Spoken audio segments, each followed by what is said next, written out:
I'm really excited to address any and all of you.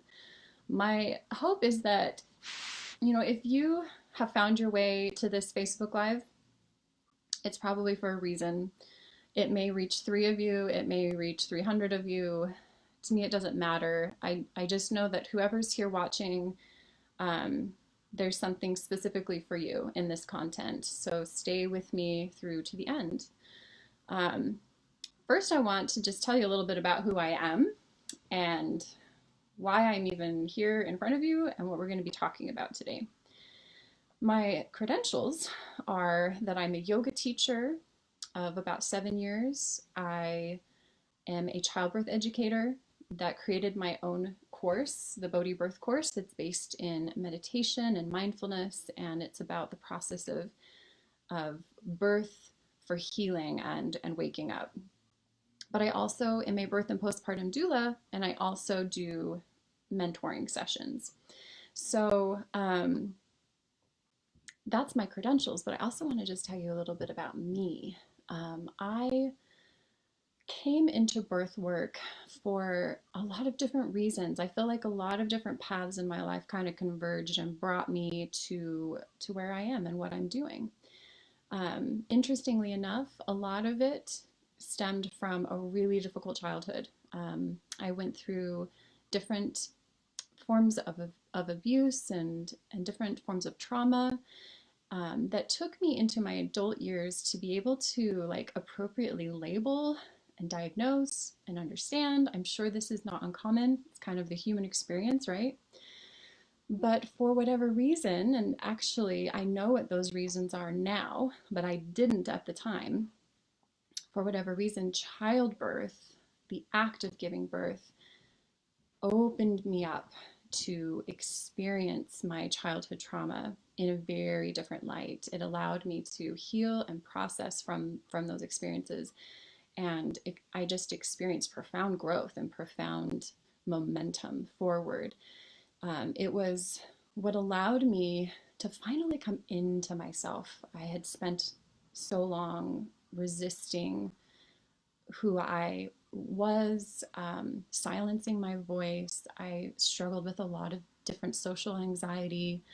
Um, I resented the fact that I was a woman for many, many years. Again, that's related to some of the abuse that I experienced.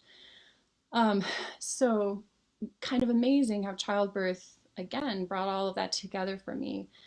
And I am a mother of four children, and so my first birth was definitely the most rocky, the most intense, the most difficult. Um, and yet it was the beginning of a really, really huge and profound shift in my life. And between that experience to my fourth baby at the tail end, I can tell you we're night and day. There's always a lot of factors that influence each individual birth, and we can't ever exactly pinpoint what changes our birthing experiences, but I do know that I changed and I was able to go into the childbirth experience from a very different place. And I know that it definitely had an influence. It was so profoundly positive.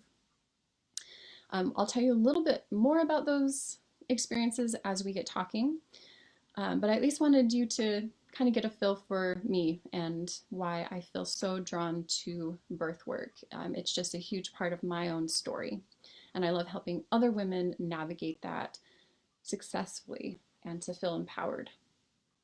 So, the intention of this Facebook Live today is threefold, I would say. The first is just to have a discussion. I have, just like you, been experiencing the social upheaval, not just in our own city, not just in our own state, not just our own country, but the whole globe. Like everybody is feeling the effects of this. And that's really significant to me. I can't think of a time in my life and generation that we've had like a global crisis. There have been isolated events, but mostly it's stuff I've read about in history books and from my parents and grandparents, and now it's happening in our generation. It's a big deal. So I want to shed some alternative perspectives. It's kind of one thing that I'm pretty good at is looking at things from a different angle, and how these events really have profound correlation to the pregnancy and childbirth experience. The second thing is to actually give you guys a take-home tool. I want you to have an actual tool in your tool belt to help process a lot of these experiences and these difficult emotions. So I'm going to teach you a very specific form of meditation and a very lovely and powerful chant. And my hope is that you will be able to utilize those wherever you go for the rest of your day, the rest of your lives. And then finally, at the end of our discussion and the meditation, I will tell you about some ways that you can connect with me one-on-one if you are in a position that you know you need more support.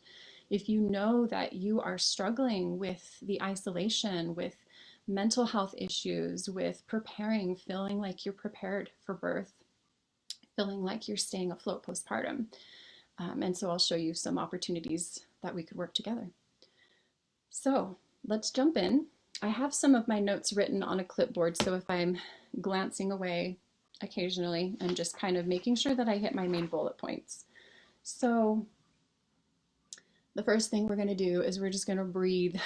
I want everybody, including me, because I can get a little bit of anxiety when I have to present and be in front of people. I'm an introvert, and social anxiety was just a big part of my growing up. But I've learned to push through it. I've found really great grounding things that help me to be able to do things like this and to not tip the scale. So one of those is breath. So I'm going to breathe with you, just in and out through the nose.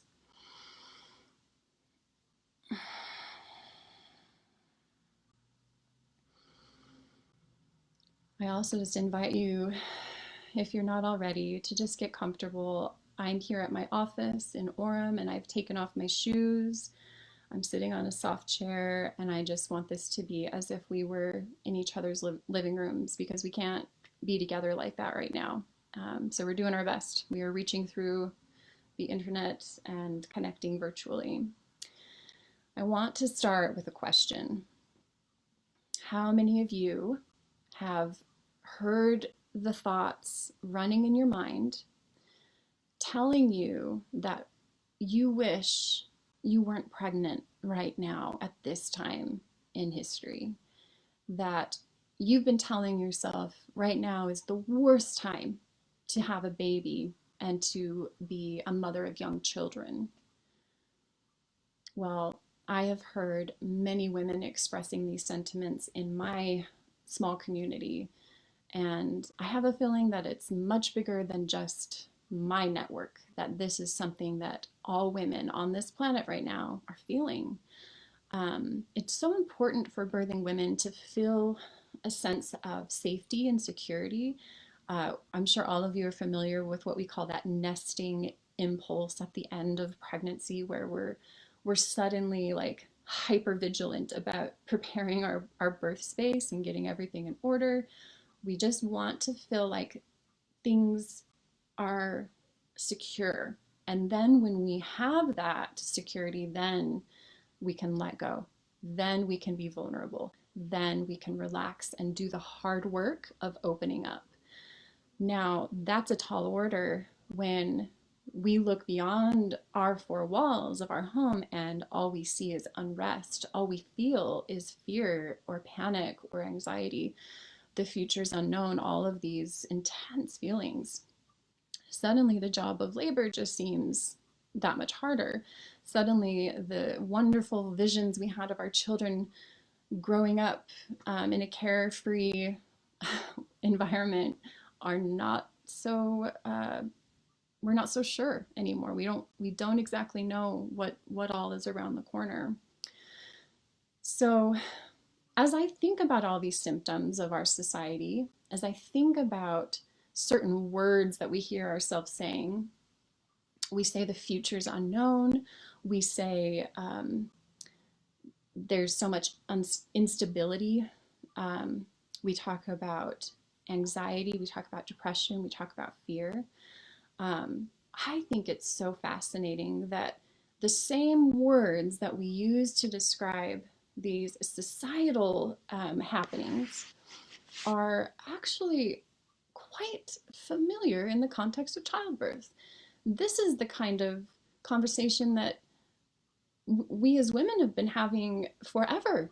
We have all grappled with fear of the unknown, with feeling unsure about the future, with having to deal with like radical and fast change to a routine. This is actually the story of childbirth. Everything that we are attributing to society right now is very much the same things that we have always attributed to childbirth. That's a really fascinating connection for me to recognize and for you to recognize and realize. Essentially, we as women have already done this. We've just never done it on this scale. We've never done it on a global scale. We are becoming more proficient at navigating the childbirth realm. I've devoted my profession to educating and empowering women so that they can approach their childbirth without all of the fear and the anxiety and the depression and the heaviness, and learning how to let themselves fully surrender, because again, that's hard to do if you don't feel safe. And so now the task and the challenge is learning how to do that in all realms, not just in our childbirthing and in our mothering experiences. You know, to bring this point a little more close to home, to drive this point home, I want to share my very first postpartum experience, and even a little bit about the pregnancy. With my first, I worked full time during my pregnancy, like many of you. And it was a very physically demanding job. So I was just at the end of my rope, physically, emotionally, mentally, all leading up to the pregnancy. I don't think I was taking the best care of myself. But you know, I did what I could to prepare, and there's a lot of grace for that. I read books and I watched some documentaries and I talked to people that were kind of like mentors to me, and I did what I could in my life when it, you know, as it was. But I will say that it was a very difficult delivery, a difficult labor, about 19 hours of labor that by looking from the surface, there were no complications, everything went fine. And really, in my mind, I convinced myself that there was no reason that I should feel traumatized.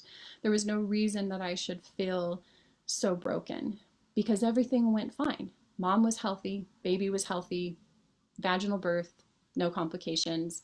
So I forced myself to just not reach out, to not ask for help, to not admit that I was deeply traumatized. And I spent about a year in that space of heavy, heavy isolation, self-imposed isolation. I remember getting off social media at that time.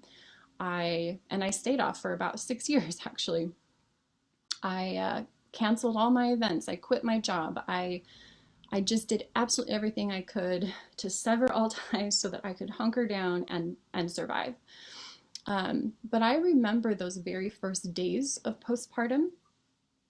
I remember sitting on the couch and I was holding my baby. It was one of the first days that my husband had to go back to work and my mom had returned home to her home hours away. And it was, you know, every woman knows this day. It's just that first day that you're on your own. It was a very low day for me. And but what stands out the most in my mind is sitting on the couch, and it was like midday, and the noon sun was shining in through the window and kind of falling on us. And it was just really beautiful to be sitting in the sunlight. But it dawned on me that this was like the first time that I could recall ever noticing the noon sun shining through my window at that particular time of day, because my schedule had been so hectic in my early marriage and in my whole pregnancy, that I was just never home. I never took the time to just sit on my couch and soak and bask in the sunlight. And so there I was in this like agony and turmoil of, I mean, just all these emotions. And then at the same time, feeling this incredibly transcendent moment of like, wow, this has been here all this time and I've never noticed it. Um, so my whole postpartum experience was this constant tug of war between starting to taste and experience the bliss of stillness, with this other side of me fighting against and resisting the stillness. I was a total overachiever. Like that was how I coped with my pain from growing up. I just believed that if I accomplished more, I would finally arrive somewhere. I would finally feel whole and complete. It was a way that I tried to belong. I always struggled to believe that I just didn't have a place on this planet. And so if I accomplished enough good things, I would probably, hopefully, feel like I belonged. But postpartum snapped me out of that. Suddenly I couldn't do my modus operandi, you know? It took my greatest coping technique away from me. And I was forced into stillness. I was forced into that stillness. Now, I share this with you because let me kind of take a little tangent and then I'll bring it full circle. In about 178 different countries across the world, there's a tradition of postpartum care that is centered around this idea of 40 days. Now, the word 40 days is also,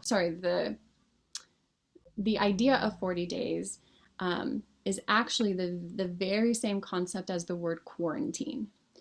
Quarantine simply means 40 days, and it stems from this birth tradition of caring for the postpartum woman in those very first few weeks and months. Now, in these 178 countries, I mean, this ranges from Asia to South America to Aboriginal Australia to Native American, all of these different cultures who had similar traditions. There was a 40-day quarantine. There was this community involvement where all the women of the tribe would rally around the woman. They would care for her home. They would care for her other children. All the meals would be provided for her. Any cleaning or mending or anything that needed to be done, the tribe handled it. And they were also very mindful on the food that they fed her, on the herbs and spices, and warmth was an important aspect. And so it's fascinating to me that all of those same elements of quarantine and tribe and nutrition and rest, we were seeing these in all of these different cultures. Now, we here in America, I don't think we're not seeing these traditions. We're having to kind of look to our global neighbors and learn from past generations of how they used to treat and care for the postpartum women. And we're having to borrow from those traditions. Now, understanding these traditions, again, gives us a really interesting peek into, or a new interpretation into the word quarantine. What is so hard about this current crisis, this current situation, is that this has been forced upon us. And for me, it brought up a lot of those old memories of my early postpartum days, where I'm sitting on the couch and I'm being forced into stillness. And there are moments where I reach and I lean into that stillness and I feel the bliss of the stillness and times where I am very resistant and I start to feel cagey and I start to feel cabin fever. And it's like, I don't want to be restricted. I don't want to be told that I can and can't do certain things. And it's a hard place to be. So in my challenge to you, where I have found really, really profound breakthroughs in dealing with this quarantine, is to tell myself what I told my postpartum self 10 years ago. I'm not forced into this, I'm choosing it. In our society right now, I hope that we're choosing it because we care about preventing a bigger catastrophe. And we're choosing it to show that we value the community as much as we do the individual. In the postpartum context, it took me 4 pregnancies to get to the place where I chose my quarantine. Again, I resisted it pretty hard with the first, even with the second, a little bit less with the third. But finally, it had clicked with me. And with my 4th baby, I thought, I'm going to do this different. I finally know how to relax now. I'm not so addicted to doing. And I put more things in place, more systems, more support.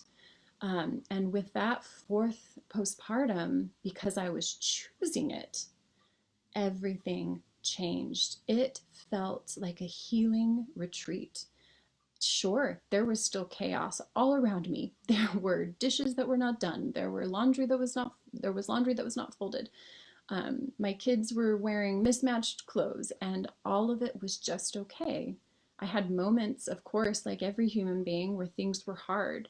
But for the most part, I embraced the quarantine for the first time.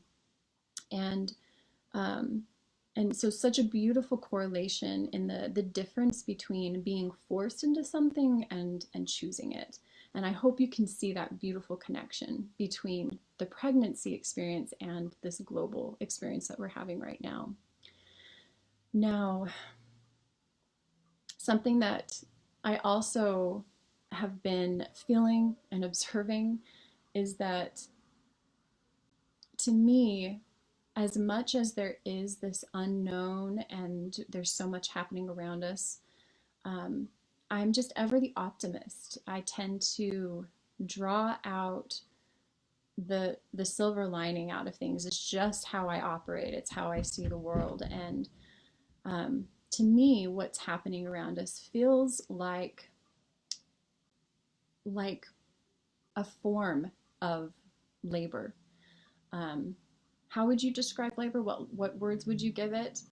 Well, a sense of the unknown, a sense of unrest. There's this like sense of foreboding and equal excitement. We don't know how it's going to play out. There's also contractions involved with labor. Anyone in northern Utah feel any contractions lately? It's as if Mother Earth is in labor. And if we could view it through that perspective, how incredible to recognize that this is actually potentially, according to what we choose, the beginning of a rebirth. And we as humans, we as women, we are Mother Nature's greatest creation. We are nature. We are made of the same elements as stars, right? And yet we have the ability to choose how we're going to evolve. For that reason, I see that this is a very unique and particularly important time in our society. What a remarkable time to be bringing babies into this world. What a remarkable time for you as women to be having a parallel journey where you're already living it yourself in your own walk to bring this baby earthside, and then you're also being asked to live this on a global level. But who better to lead out in this society than you and me and all women who understand the journey of what it takes to be reborn. We know the model. We may not have done it on such a grand scale, but the tools are the same. Does that work? Does that feel okay? Is that resonating with anybody? Um, you do have some more unique challenges, and I want to address just 3 of those unique challenges that you are currently facing that mothers even last month did not face. And one are the changing hospital policies and how every hospital has a different policy, but pretty much across the board, every hospital has now limited the amount of visitors that are allowed in the labor room. On one hand, this is really important that we're taking it seriously and protecting the most vulnerable in our society, which, pregnancy is like a state of being immunocompromised. So we do take that seriously.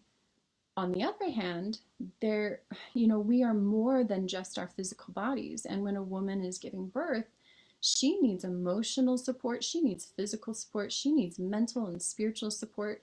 And if she's being told that she can't have that, that's a really tough place to be. As a doula and a mother myself, I have a lot of concerns.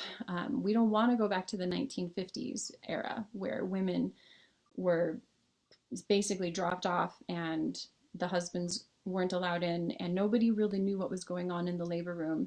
And even the women themselves didn't know what was going on because they were so heavily sedated. Well, sedated is questionable. If you want to research twilight sleep, it's a very, very interesting era in the childbirth history timeline. So here you are faced with this really difficult situation of, I would say the challenge is, how do I get the support that I need? But wherever there's a challenge, there is a growth opportunity. And that growth opportunity is that you are going to have to dig even deeper to find ways to make sure that support is in place. That looks like a lot of different things for a lot of different women. Some people are getting very creative with the virtual support. They're Skyping with their doula or their mother or their sister. Others have gone so far as to change providers and change venues, moving from a hospital birth to an out-of-hospital setting. That is not an easy thing for a woman to do, particularly if she's already in her late stages of pregnancy. And yet I see that as a profoundly growing experience for a woman to ask herself, what are my values? What matters most to me? And what am I going to make the priority? And then she acts on it. So even within that challenge, can you see how it's just increasing the rate in which we grow? It's like adding fuel to the fire of our own awakening, because a woman that has to ask these tough questions, that's an opportunity for growth. A second challenge that I see, which is a really big one, is just increased isolation. And so, man, anybody who's had a baby knows how tricky it is to feel adequately supported in your postpartum. There are aspects of postpartum that really nobody can exactly save you from. I think that it's meant to be a kind of a soul-searching time. I think we experience so much growth from that, but there are absolutely things we can do to stack the deck and make it as smooth of a transition as we can. And some of those things have become harder to achieve in our current situation. Women already struggle with heavy isolation and depression and anxiety postpartum. And so to add to that, the current challenge, it's going to blow up even bigger. So that's the challenge. And then I, from that, would say, here's your growth opportunity. First and foremost, what postpartum taught me was that the first connection that makes the biggest difference is the connection that I had with myself. That is something that nobody can take away from you. I mean, talk to Viktor Frankl about that next time you see him and see if he was able to still find a connection even in complete isolation in a prison cell. Um, that's actually easier said than done because I didn't realize it at the time, but that was the one connection that I was avoiding. And I wanted to be distracted by my tribe. I wanted to be distracted by doing, so that I wouldn't have to look at myself so closely. It was painful to see the pain that I was holding on to. I didn't know what to do with it all. And this was also very subconscious. It's only now, 10 years later, that I have the language, as I look back with hindsight and can identify what I was going through. So that's your growth opportunity, is to start there. It doesn't mean it's going to be beautiful and easy and rose colored. It might be messy, it might be painful, and it might be hard. But I guarantee that if you're willing to start there, already you're giving yourself the best head start you can in navigating your postpartum recovery. But then beyond that, we're also seeing, I think women are just really cool. We're really natural at networking and collaborating and building community. And already I have seen so many people creating virtual connection, and take advantage of that. Find some virtual ways to connect with those around you. But even beyond that, another connection that has not yet been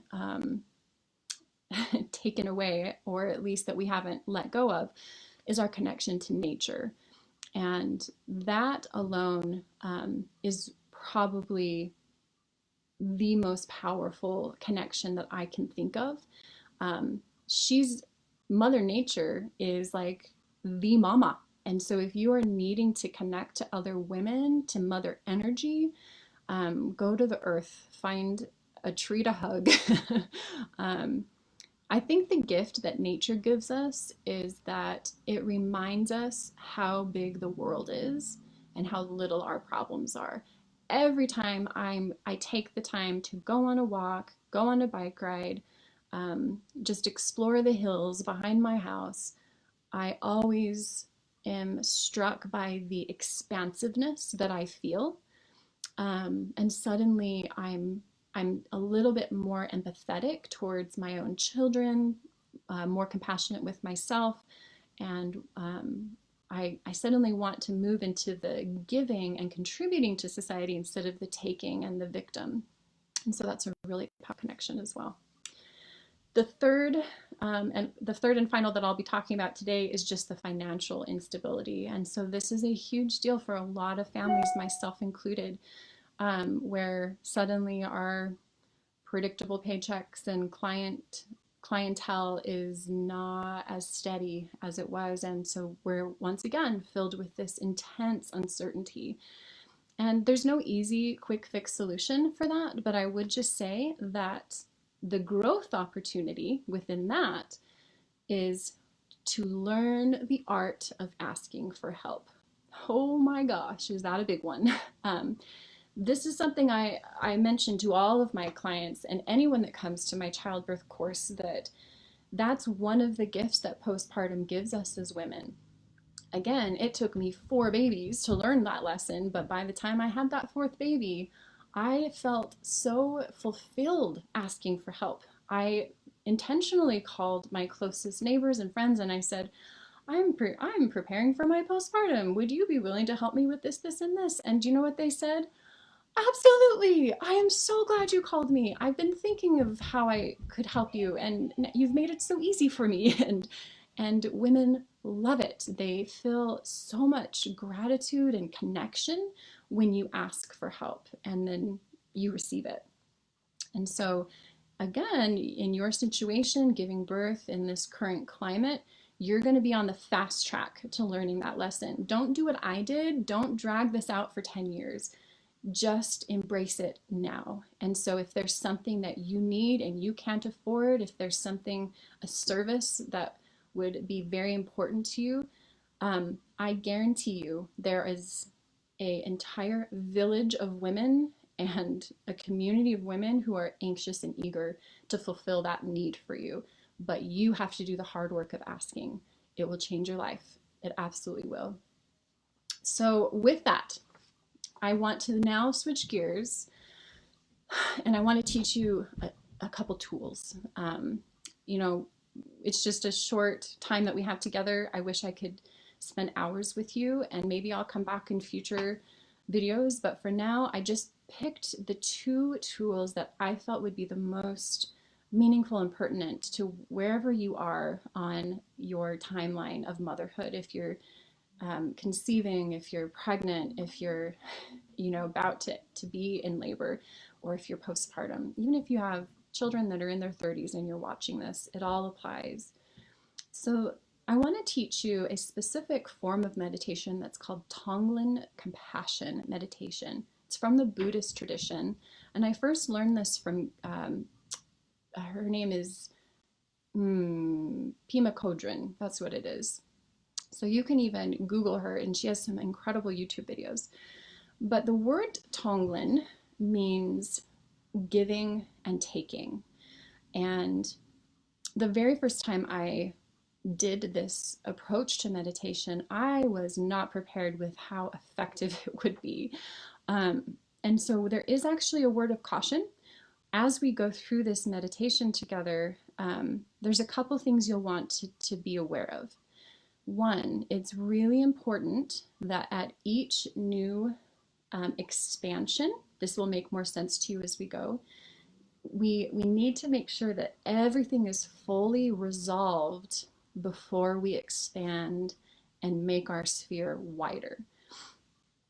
The idea is that we're starting in a very small, contained unit, such as ourselves, and tuning into our own pain, our own anxiety, our own emotions, and we learn how to process those within ourselves. And then once we know how to process that within ourselves, we expand our sphere and take in larger and larger amounts of our fellow human beings.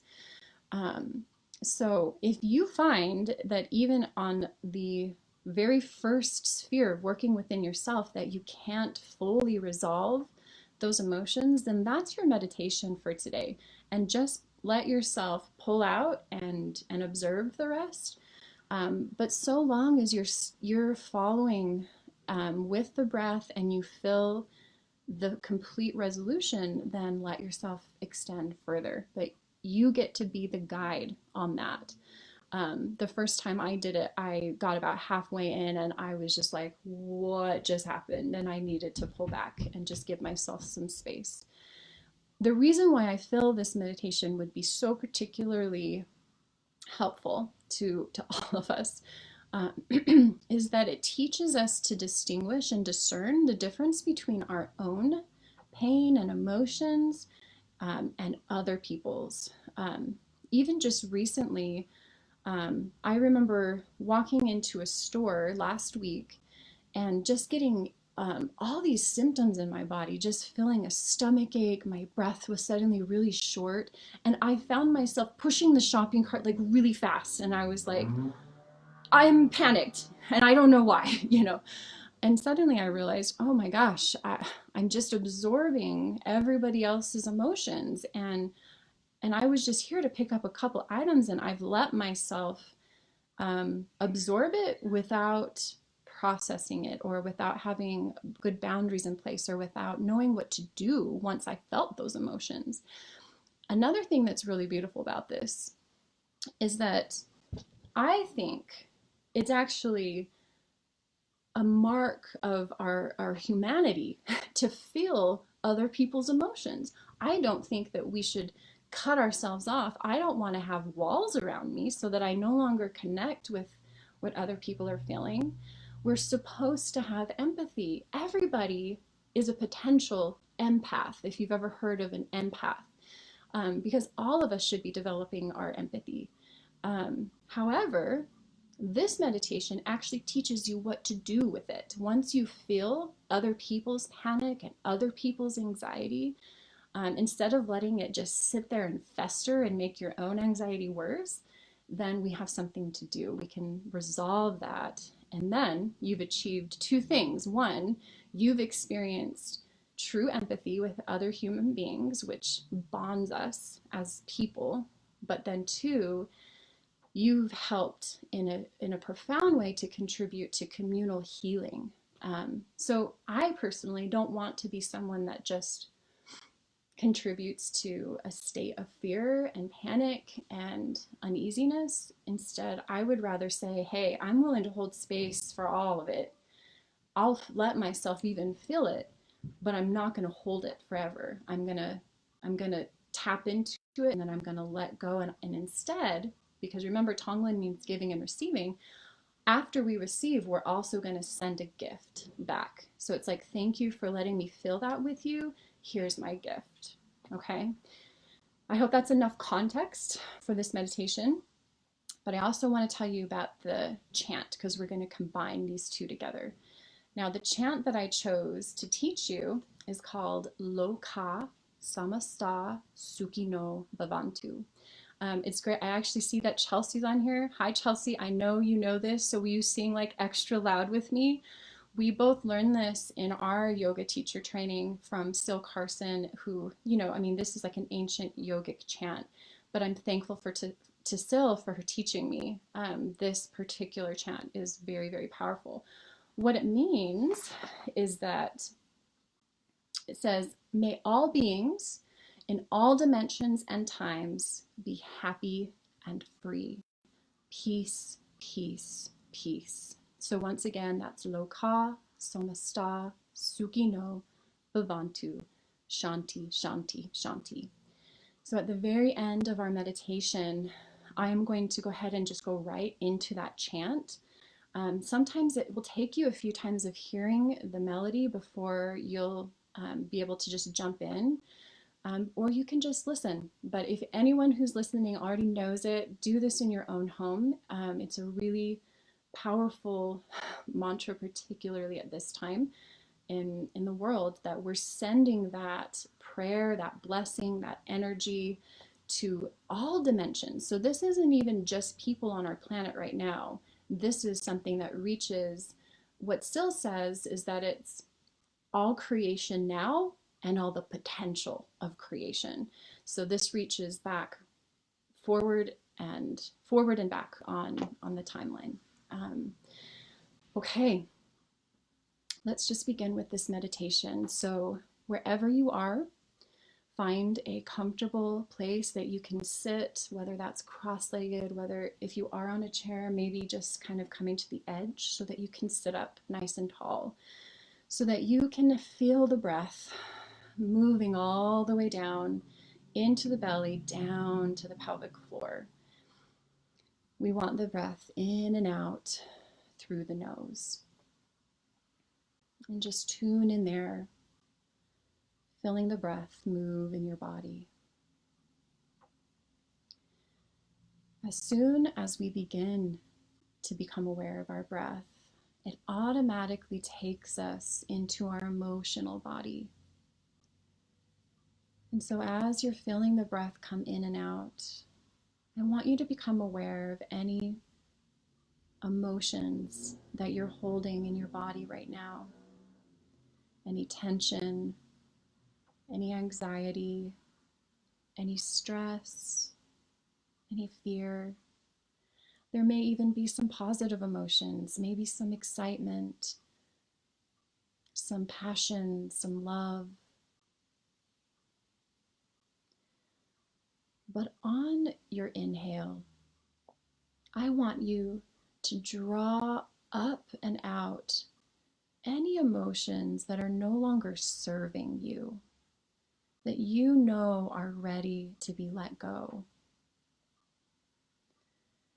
So it may take us a few inhales, but just work with that in-breath. We're gathering, gathering, gathering, almost as if we're pulling all of those emotions into a ball of energy, because that's all emotion is. It's energy that wants to be in motion.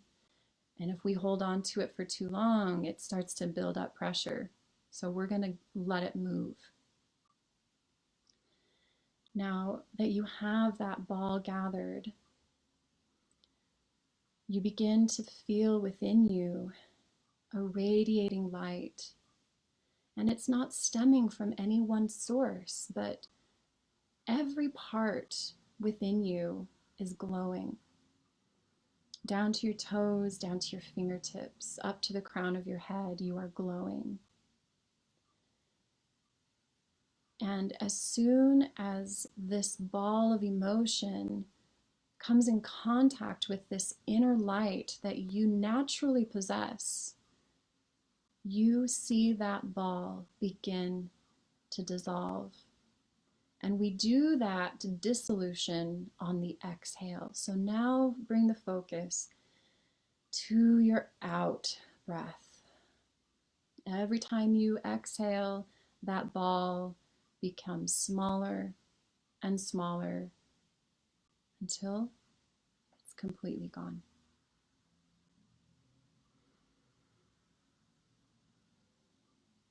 Now we are going to expand our awareness to those of you who are currently expecting. I want you to tune in to the baby that is growing within you. To those of you who are already mothers, I want you to tune in to the child that's either in your arms or in the your children in the home around you. Just tune in to all the individuals that you are quarantined with right now. And this is a big leap, moving from ourselves, and we're expanding to take in all these other individuals. So take your time. As we inhale, we allow ourselves to feel the collective emotion of this group, to feel and sense the pain, the anxiety, the fear, and also the excitement, the happiness, and the love. Just breathe with that.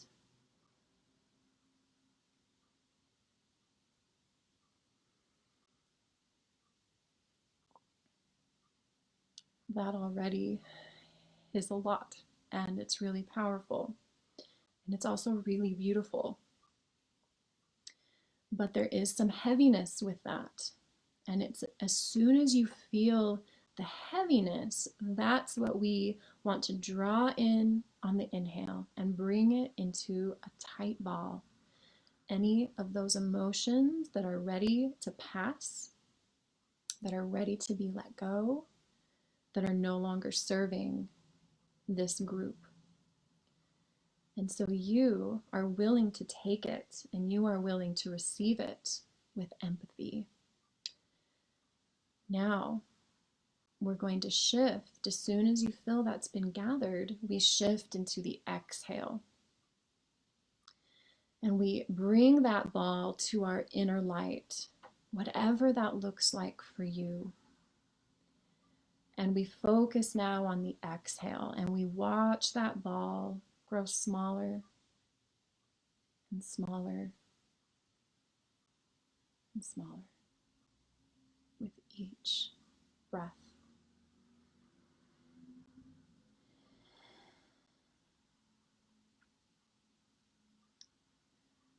And when that feels fully resolved, then you have the opportunity to expand even further.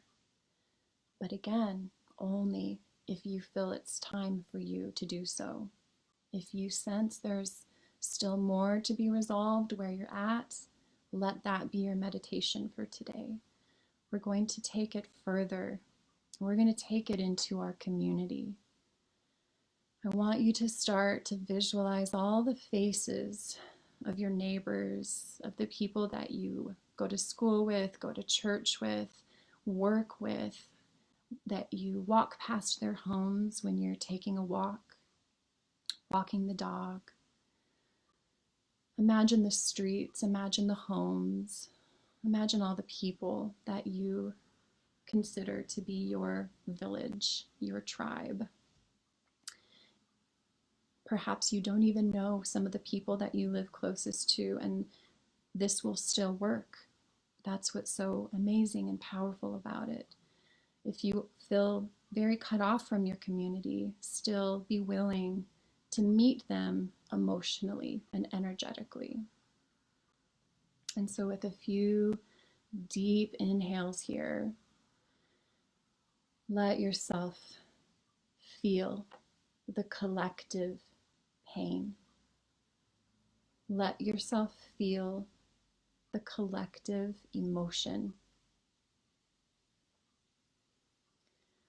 Let yourself empathetically connect to all in your community.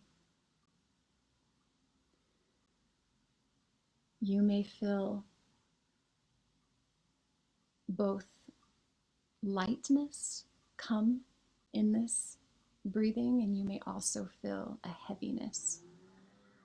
The light gets to remain, but it's the heaviness that we want to start drawing in with our inhale, drawing it in to that nice tight ball.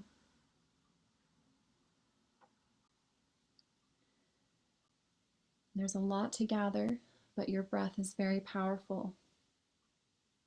And anyone else that's been willing to connect with you is feeling this connection and sharing this connection with you. You're willing to take, you're willing to receive, but we're going to breathe it in. And this time as we exhale, we're going to start dissolving it.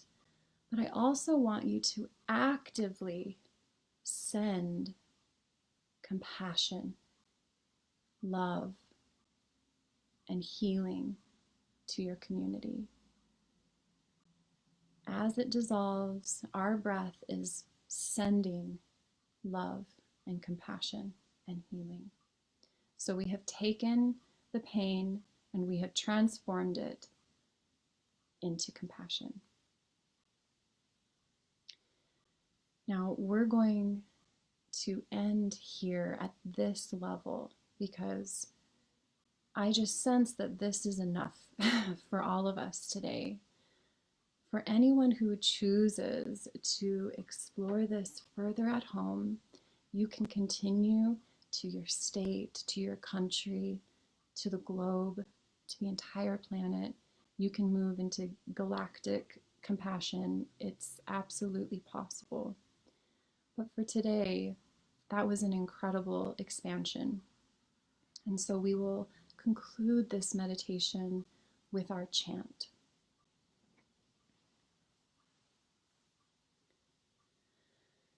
Loka samasta sukhino bhavantu. Loka samasta sukhino bhavantu. Loka samasta sukhino bhavantu. Loka samasta sukhino bhavantu. Om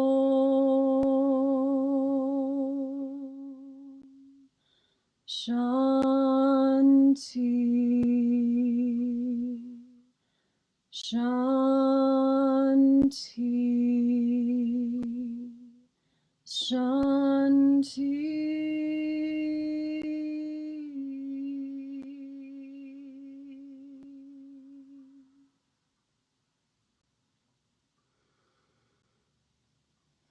And just coming back into the present moment. Lots of deep breaths. If anybody wants to drop a comment as to how you experienced that meditation and that chant, I'd love your feedback. But I hope more than anything that you can take that home with you, and anytime you're feeling the overwhelm of the heaviness that we were identifying, it's a good chance that you've simply connected empathetically with others around you. And that's a gift, but we also need to make sure that we send back through our exhale our love and compassion and let that heaviness pass. This has been a treat. It went a little later than I hoped, so I hope everyone was okay with where the discussion took us. But in conclusion, I wanted to just reach out to anybody who is looking for more support and you're wanting some one-on-one time with me. I have intentionally kind of created a package. I wanted to drop my prices to make it more achievable for people to connect online. I love connecting in person. It will always be my favorite way to work with clients, but we are rolling with what is. That is like the story of motherhood, and it's the story of our society right now. And so to make it more accessible, you can bundle a group of sessions together and it drops the price exponentially. Right now, the package is if you buy 3 sessions, they'll be $45 each, and that gets you 3 60-minute sessions with me. I also just wanted to say that the meditation that we did today and the chant are available on CD. The meditation is included in my Bodhi Birth kit, and I'm going to give one of these kits free to the first 3 people who purchase my mentoring package. So this is like a $45 value. You would get it free if you do those mentoring sessions. But if you want the chant, I will send a link. That is to Sil Carson's yoga chant CD, and that's available on Amazon. And there's probably 6 or 7 chants, and they're all incredible and a wonderful tool for working through all of these changes in our society. So it has been a pleasure. Please reach out if you have any more questions, want some more tools, and would appreciate some more one-on-one support. Thank you all for joining me today.